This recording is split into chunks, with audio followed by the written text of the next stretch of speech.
população mundial, isso são dados de trabalhos publicados nos melhores centros do mundo. Imagina a população mundial, vamos para o mundo inteiro, da Ásia, África, Brasil, todos os continentes, vamos pensar aqui. 3,8% das mulheres, existe uma incidência maior das dores nas mulheres que nos homens. Então, os homens, tudo isso, os homens precisam entender. No século XXI, uma coisa interessante, já que nós temos, assim, mulheres ocupando cargos, por exemplo, cargos importantes, nós temos no Brasil uma presidente, nós temos secretárias de Estado. Hoje a gente pode falar que há estudos que avaliam a diferença da dor entre os sexos, a dor no homem e a dor na mulher. E eu posso lhe garantir que há um padrão de diferença. O perfil dos hormônios gonadais. Eu estava conversando isso com a Margarete, eu acho que é importante, assim, as pessoas que estão em casa nos escutarem. Isso nós temos hormônios que são liberados pelas mulheres e pelos homens. Para as mulheres, o estradiol, e para os homens, a testosterona. E esses hormônios... Faz a diferença. Olha que fantástico. Dados de pesquisa. Existem receptores, quando eu falo receptores de hormônio, aquelas substâncias do bem-estar, serotonina, endorfina, aquela substância que é liberada quando você recebe um beijo de uma pessoa muito querida, quando você está feliz.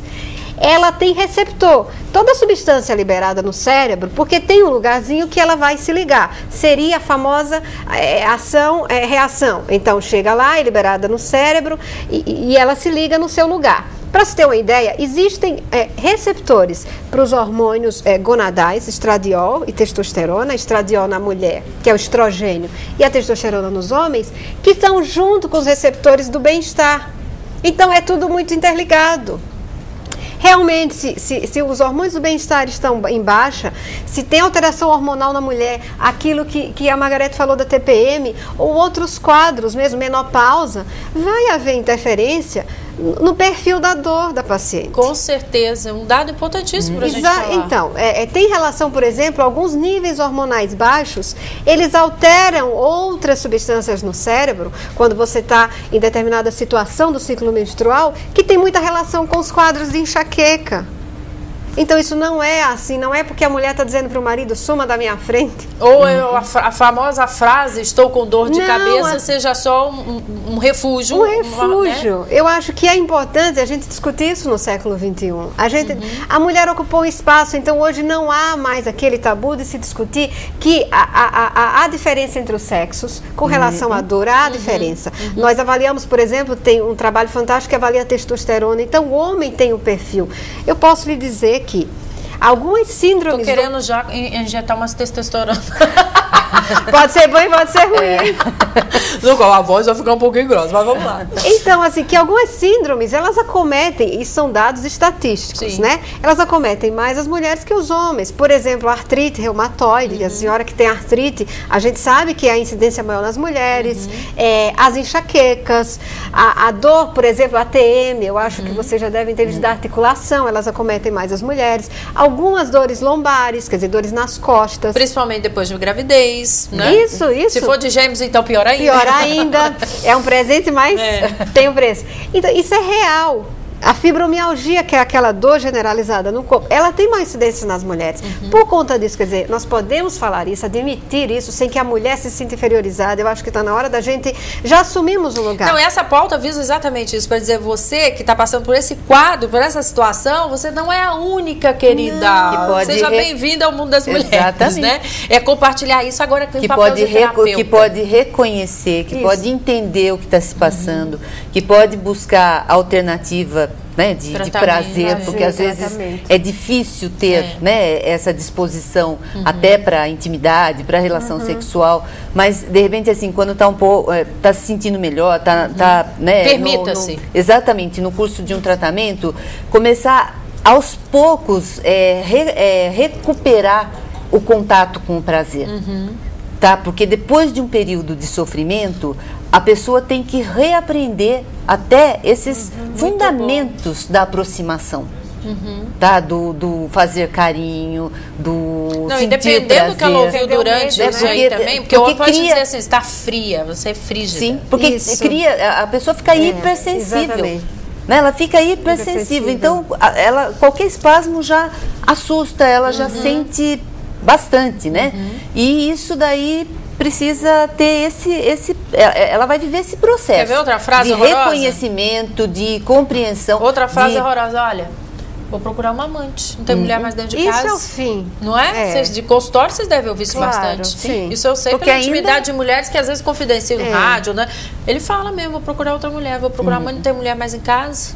Você só vive com dor, como se ela inventasse aquela situação e vivenciasse profundamente. É verdade. Né? E nesse processo ela aprende, ela consegue se fortalecer, né, para perceber que o que ela precisa é se tratar e recuperar Margarete, o a gente está falando muito do bem-estar. parceiro, mas a família também é importante, porque chega uma hora que cai no descrédito. Quando chega no consultório dela, que a doutora Cláudia Palmeira falou, cheia de culpa, eu entendo, porque ela já deve ter se desgastado com o ambiente familiar dela, que todo mundo já fica olhando assim, não é possível, essa mulher sentiu tanta dor por tanto tempo, foi tanto médico, mas não é possível, não tem uma situação assim? Isso é muito comum. E aí, como é que tem que ser esse comportamento da família? Pois em primeiro, eu acho que assim, né, o mais importante, se você não muda o comportamento das pessoas à sua volta, tá? Mas a partir da sua mudança, você pode provocar uma resposta diferente das pessoas à sua volta. Não, você começar a ter um outro tipo, né, uma outra postura para falar das suas limitações, ou muitas vezes, em vez de ficar se queixando, reclamando quando ela está com dor, ela procurar alguém para conversar, o próprio especialista, né? Então, e por isso que a terapia, o processo ajuda muito, porque é o lugar que ela vai entender como que ela vai lidar com isso, né? E de que forma ela impõe um respeito àquilo que ela está vivendo, porque ela acaba sendo também um exemplo, tá? Para mostrar que, olha, tem coisas que você enfrenta e você pode superar. Muito bem. Tá? E você não precisa ficar, né, presa à avaliação externa. Então, isso é importante. Mas, né? Eu acho assim, é importante deixar claro que não existe um milagre para tratar a dor. Existe o especialista da dor, que é a pessoa mais adequada, mas esse especialista, eu falei isso com a Margarete, é um trabalho multidisciplinar. Por exemplo, sozinha eu não posso fazer milagre, então às vezes desde a pessoa mais simples a mais sofisticada, todos nós somos humanos, então nós discutimos isso com os pacientes, de uma forma que ele entenda, olha, meu senhor, minha senhora, a gente não trabalha sozinho, existem profissionais brilhantes que a dor é um tratamento multidisciplinar. Existem estágios da dor que a paciente ela não consegue falar, mas aí é onde entra o médico que começa o tratamento fármaco-medicamentoso. Às vezes você explica para o paciente, meu querido, eu prometo que a gente vai tirar esse fármaco assim que puder. E entram os outros profissionais que são importantíssimos. Eu não concebo um tratamento de dor no paciente com dor crônica sem profissionais como, por exemplo, a terapeuta, a fisioterapeuta. A Margarete, como terapeuta, por exemplo, versada em sexualidade, ela é fundamental, porque o paciente precisa reaprender. A partir do momento que ele melhora o quadro, é por isso que tem um tratamento medicamentoso, você diz, não, eu não posso mandar esse paciente só com fármaco, só com remédio, vamos falar assim, então entra a terapeuta. E até para o paciente também, na minha área, né, na área de si, ajudar esse paciente a aceitar bem o tratamento medicamentoso. Isso é fundamental. Porque muitas vezes o paciente rejeita. Eu não quero ficar dependente, né? E às vezes... Ou já tomei tantos, não foi de primeira, né? E tem que ver como que o organismo dele reage. Né? E às vezes o que acaba que reagindo bem ou tendo, né, benefícios com o medicamento, não tem com o outro. Isso é verdade. Porque eu vejo isso, às vezes a gente tem que mudar. Exatamente, você tem que estimular o paciente, né, a passar por esse processo até encontrar aquilo que vai aliviar. E o medicamento, ele é um excelente aliado. Né? Porque na medida em que essa pessoa vai sentindo alívio da dor, ela vai também, na terapia, trabalhando a recuperação da autonomia dela. Da estima dela, sabe? Da expansão dela como pessoa, tá? Porque a dor encolhe. A gente, quando tem dor, a gente se contrai, né? Que nem, sei lá, as pessoas falam, eu adoro frio. Até um mecanismo... Você adora enquanto você está agasalhada, tomando um vinho, né? O se contrai também é físico. Você se contrai para sentir menos dor. Exatamente. Mesmo. Você não vai se expandir, porque dói, a musculatura dói. E aí enrijece tudo. Exatamente. Enrijece, você se fecha, isso vai do físico pro emocional. Pro emocional. Então essa expansão, né, que com, né, a ajuda medicamentosa, ajuda química, ela vai, né, tendo esse alívio, e com a terapia ela vai também. Com a sua vivência, o que você já teve lá de máximo de dor, assim, de tempo? Uma pessoa que tenha ficado... Você vai vendo que efeitos colaterais, né? Efeitos colaterais, então. Mas você, por exemplo, você tenta fazer hoje uma associação de fármacos. Você dá um fármaco numa dose menor, por exemplo, um antidepressivo. E às vezes, lembra quando eu falei que há uma descarga? Imagine o cérebro como uma grande rede elétrica. Você tem que dar, às vezes, anticonvulsivante. Não tenham medo, é numa dose pequena. Não é a dose para convulsão. É uma dose para diminuir essa descarga central. Mas tem situações, por exemplo, que há dificuldade do paciente, é uma resistência em fazer terapia. Olha. Então, você não vai fazer milagres. Às vezes, você tem pacientes que têm os seus medos, suas questões, e aí você tem uma excelente terapeuta, você encaminha e é difícil. Agora, eu vou fazer uma outra pergunta que entra no campo dela. A somatização dessas questões vivenciadas podem trazer como consequência a dor? Sim, pode. Dor é uma sensação de desprazer, seja uma experiência real ou não. Então veio um termo fantástico. Isso foi discutido quarta-feira no grupo de dor da anestesia do Hospital das Clínicas, que há uma reunião toda quarta-feira para qualquer público, geralmente fisioterapeutas, médicos, muita gente comparece, psicólogos, que foi sobre sensibilização central. Você tem o cérebro modula a dor, então isso pode vir de uma experiência num trauma. Vou lhe dar um exemplo. Nós temos pacientes que tiveram uma infância muito sofrida, uma infância de violência, pais violentíssimos, por exemplo. Tem uma paciente que chegou a ter uma lesão no olho por um chute do pai. Essa senhora tem 70 anos, isso é real. E acontece em qualquer situação, infelizmente. E hoje ela tem dores crônicas, que não tem a ver, você procura o foco. Ou seja, a memória, dor tem relação com memória. A gente está falando do cérebro, de substâncias que são produzidas.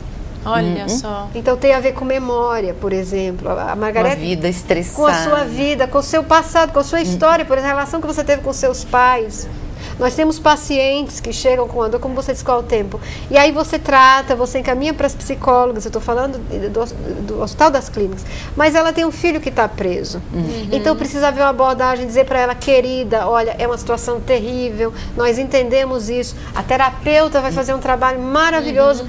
Eu sei que é difícil, eu sei que o seu filho continua preso, que nós não vamos liberá-lo, mas não precisa sofrer tanto, vamos tomar esse remedinho, vamos acompanhar e ela melhora. Olha. E ela, o mais importante é, né, que ela vai tendo essa compreensão de que amparo. É um conjunto de fatores. Tá? Às vezes, até aquele peso que ela carrega de responsabilidade da mulher que hoje, muitas vezes, joga em todas as frentes. Não, né? Nós tínhamos que dizer assim, as mulheres têm tentáculos. Chega de falar que nós temos braços e mãos. É verdade. A gente faz tanta coisa ao mesmo tempo, na mesma hora, enfim. Exatamente. E que sobrecarrega. Exatamente. Sobrecarrega. Inclusive com a culpa de achar que não tem-se o direito de sentir a tal da dor. E de recusar o parceiro. Não, de admitir que tem a dor. Não tem o direito. Olha, o meu filho, o marido, a feira, o diabo, às vezes, eu não tenho, tem direito de admitir que tem dor, tem direito de procurar ajuda, de tratar, os melhores centros, não, a senhora não vai ser atendida sozinha, não existe. Eu disse para a Margarete uma coisa que eu vou dizer aqui, eu me sinto à vontade, eu me sinto entre amigas. Eu disse para a Margarete, se você vai para o médico da dor e ele disser para você, eu vou resolver o problema da senhora sozinho, você corra, querida. Isso não existe. Quer dizer, primeiro vamos diagnosticar, às vezes é um tratamento mais demorado. Você vai dizer, olha, eu vou dar a senhora de presente para essa pessoa que é a terapeuta. Isso vale para a minha área também. Não é? Dá para psicologizar. Exato. Dá para a gente trabalhar, né, no levantamento dos fatores que são potenciais para o quadro que ela apresenta, mas já fez esse quadro. Perfeito. Né? Então tem que ter um tratamento, tem que ter um acompanhamento. Multidisciplinar. Sem essa parceria, não acontece. Né? Então, isso que você falou vale também, né, para o profissional, para qualquer profissional que quer falar, que pega assim, olha, esse filho é meu. Não, não é. Não é. E você tem que ter assim, um bom senso. Eu acho que a nossa busca é o bem-estar do nosso paciente. É uma alegria imensa